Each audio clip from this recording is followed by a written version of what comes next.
I do 4 episodes a week, bro. Or sis. If I had some goddamn help and maybe some time to prepare, I could do it. Yeah. I'm going to end this stream right now. Our focus today, Joseph James D'Angelo, a name that was otherwise unknown until very recently. This man was a complete mystery, one of the most mysterious and infamous serial killers of all time. And his identity was only discovered in 2018.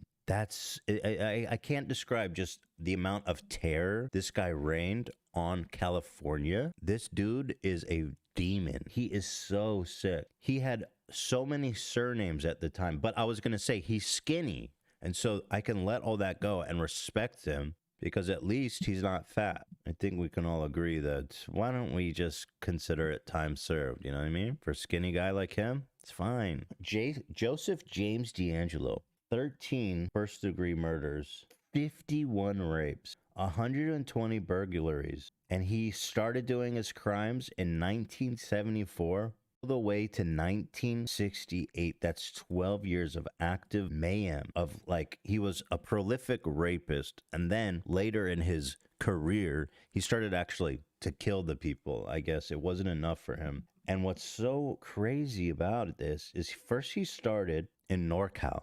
And as he has mayhem these small communities, he would move to a new community, to a different city, different area in the state, and he would begin anew there. And back then, there was no internet and stuff. So these police stations, it took them a long time to connect the dots and realize that this was the same person. He had these nicknames all over the place until they realized it was the same one. He was like the Visavilla Ransacker, the East Area Rapist. That was his original moniker. The East Side Rapist, the East Bay Rapist, the Creek Bed Killer, Diamond Knot Killer, the Night Stalker, and finally the Golden State Killer is the umbrella. Ethan would be a bad true crime host. I mean, listen, if I prepared a little bit, if I had I'm a one-man show, okay? I do 4 episodes a week, bro. Or sis. If I had some goddamn help and maybe some time to prepare, I could do it. Yeah. I'm going to end this stream right now. I'm just kidding. Richard Ramirez was the Night Stalker. This guy, he is known as the Night Stalker or the original Night Stalker, actually. So this guy is the OG rapist murderer. And the biggest twist, of course, and who's surprised to find out, this motherfucker was a cop. Yes, sir. He was a goddamn fucking police officer. Son of a bitch. Which is interesting because the police, during their investigation into him, kept being like, how does this guy keep evading us? He knows so well how to cover his tracks. His crime scenes never had enough evidence, and he seemed to always be a step ahead of them. Again, he evaded arrest for goddamn nearly 40 years. He was a cop. He had access to their document. I know, ACAP, right? He had access to their documents. He had access to their investigations. This man was basically spying on the police, getting all the information they had and using it to avoid being caught. Now, this guy started off as the rapist. And what he would do, the rapist / Night Stalker, and what he would do is, so the East Area Rapist, this is from 1976 to 1979. He raped 50 fucking people, dude. That's crazy. Over the course of 3 years. And apparently what this guy would do, he would do stakes outside their house, learn their schedule meticulously before making any move. Most victims had seen or heard him before the attacks. Here's all the sketches they made of him. It's kind of interesting to know how close they were. Check this out. Let me open this. Here's all the police sketches they made over the years. Here's what he actually looked like. What do you guys think? Is that helpful? I really don't really see how that's helping anyone. It almost like does more harm than help, in my opinion. Like, who the fuck's gonna recognize that?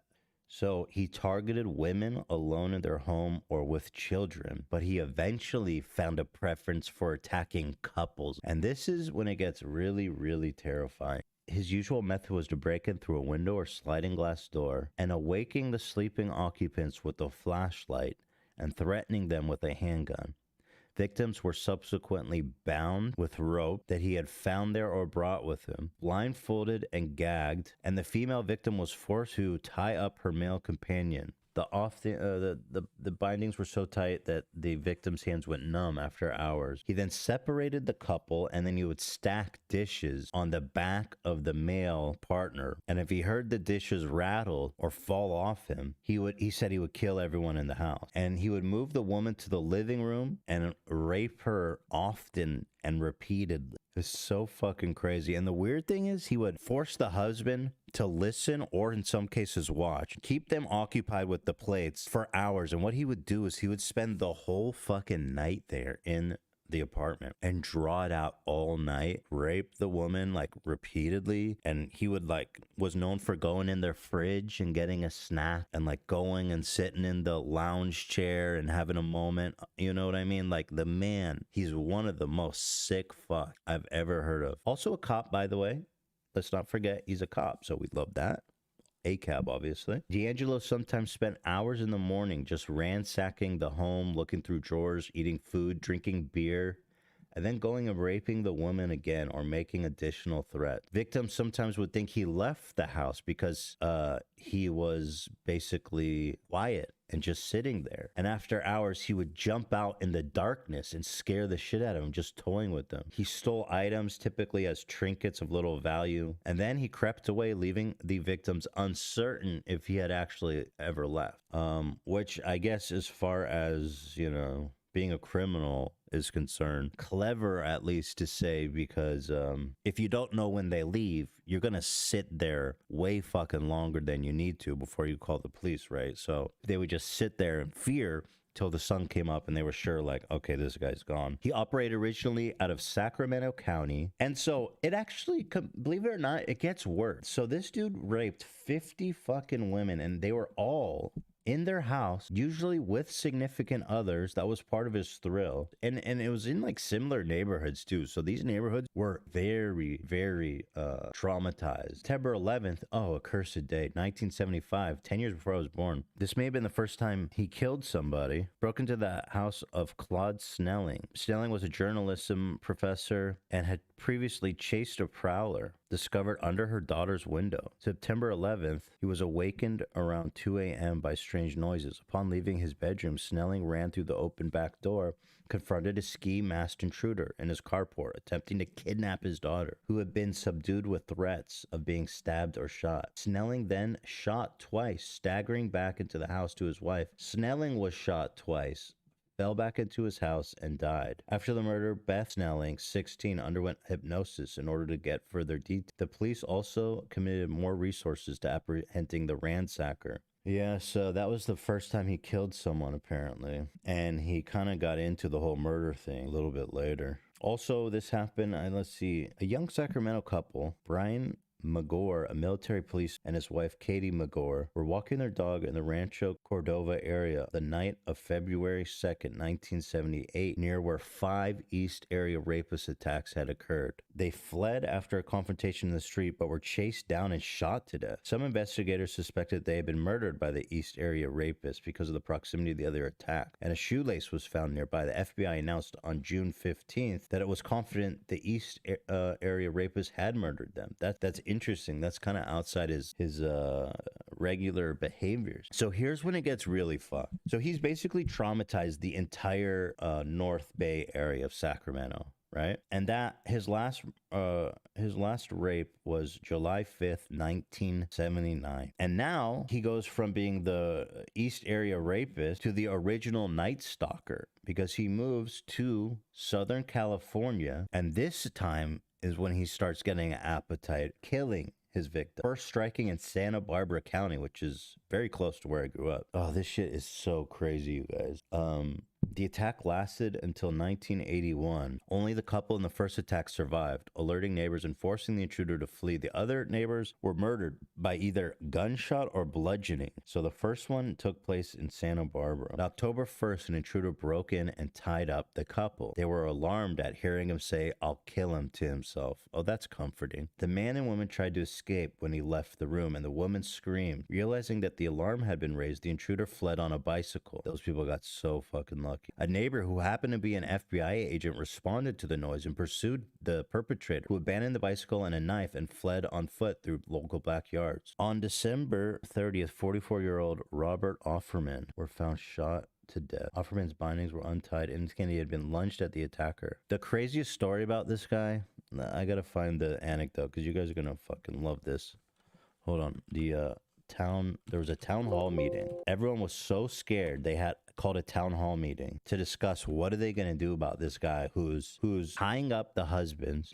What are we gonna do about this guy? He's tying up the men, raping the women. And this guy at this town hall meeting there, he goes, I don't know what's with these men, but if any guy came to my house and tried to tie up my wife or try to tie me up and rape my wife, I'd fucking kill him. He would never do that. This guy's getting all macho. He's getting all crazy, right? That would never happen. And so a few weeks later, he shows up to their house. He was there at the town meeting and he saw what that guy said and he took it as a challenge. And he went to the fucking house and sure enough, he did it. I think he fucking killed the guy and raped the wife. I'm trying to find the exact town hall meeting story. Where would we be without men? So true, guys. Okay, so there were 7 months in between the town hall and the attack. So this guy spent the time to get all of that shit right. This guy's so fucked up, dude. Such a sick fucking freak. So let's keep going, I guess. Why not? Shortly after the rape committed in Santa Barbara, the attacks continued. In 1980, this was a whole year since his last attack, 33-year-old Charlene Smith and 43-year-old Lyman Smith were found murdered in their Ventura home. That's great. That's where I fucking grew up. The wife had been raped and both murdered. A log from a woodpile on the side of the house was used to bludgeon the victims to death. The wrists and ankles had been bound with drapery cord. It was an unusual Chinese knot, a diamond knot that was used in Charlene's wrist. The same knot was noted in the East Area rapist attack, at least one confirmed case of which was publicly known. He was briefly given the name the Diamond Knot Killer. Dude, so anyway, this shit continues on, right? And then he starts leaving phone calls to the sheriff's office. I'm the East Side rapist, he calls them, and leaves a voice message in 1977. You're never going to catch me. Merry Christmas, he says. He called one of the previous victims, dude, that he raped, and he calls her on December 9th to wish her a Merry Christmas. He says, Merry Christmas, it's me again. That's fucked and crazy, bro. He calls his first known rape victim and later tells the caller, I'm going to kill you. I'm going to kill you. I'm gonna fucking kill you, bitch, fucking whore. I think that one's recorded somehow. Yeah, so they went to investigate this guy for a long fucking time. And they could never catch this dude. Well, of course they didn't catch him. This is what they said he looked like. Guys, come on. We gotta stop with the police sketches. It's not helping. How does that look like him? I mean, that one's better, I guess, than the other ones, but it's a different person. Not helpful. I know they say the sketch depends on the description given, Ethan. It's not the artist's fault. Yeah, I know, but you cannot, I don't think you can accurately sketch someone's face that you haven't seen. It's crazy. You guys think this is a good one? I mean, it looks like somebody else. It's actually pretty close, they're saying. I've seen a lot worse. If you saw this dude on the street, you'd be like, oh, it's him? Hell no. It only works when you actually see him. If you just saw the sketch, it'd be too vague. Maybe. Anyway, fucking long story short, they caught this idiot. You know what I mean? They fucking caught him through... How they caught him is this crazy story in itself, but there's this one genealogist who specializes in getting, access to DNA information from websites like 23andMe. In fact, she didn't use that one. She used... a different website, one that's relatively smaller and doesn't have a lot of name recognition. But I think they somehow pull data and info from all the other ones. And she managed to find, they had his DNA, right, from the crime scene. And she managed to find someone who was a second cousin of him. And she started zeroing in on these matches, and I think she eventually found a sister or an aunt or something, and the story is just crazy, but she somehow figured out through the genealogy alone because the DNA he had was like, had to be like the brother or uncle or something of the one person they did have on record. They found out that this motherfucker, this ex-cop who had been in hiding essentially for 20 years, is this motherfucker. Until at least they caught him, but he's old as shit when they arrested him, but they got his ass. It was just so incredible. And this is one of these stories that's been going on for like decades where people are like, look at this idiot loser.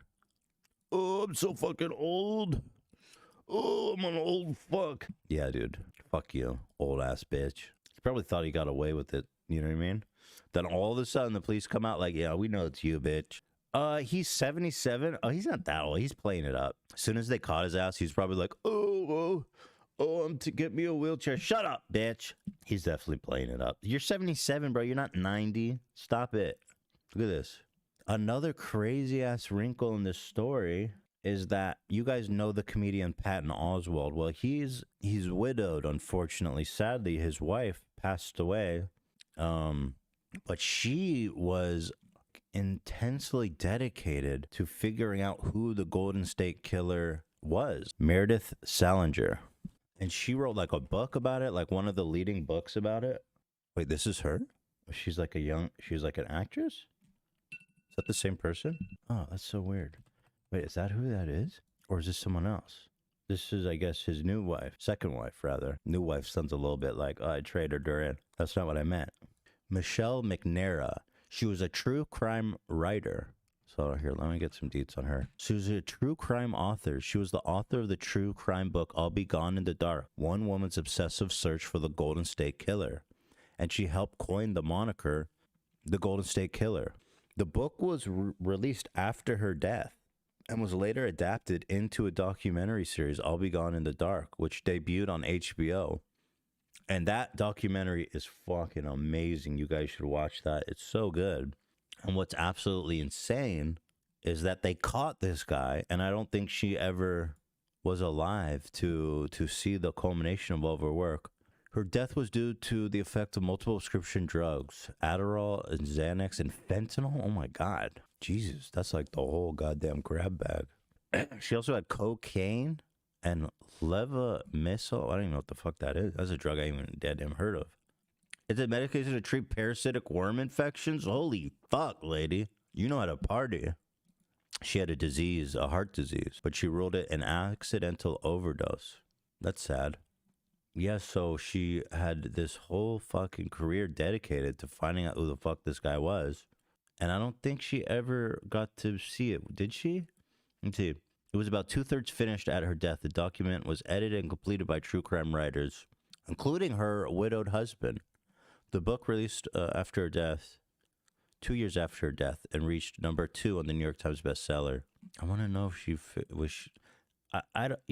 she didn't, right? Because I don't think the whole genealogy thing ever happened until afterwards. Yeah, but there she is, man.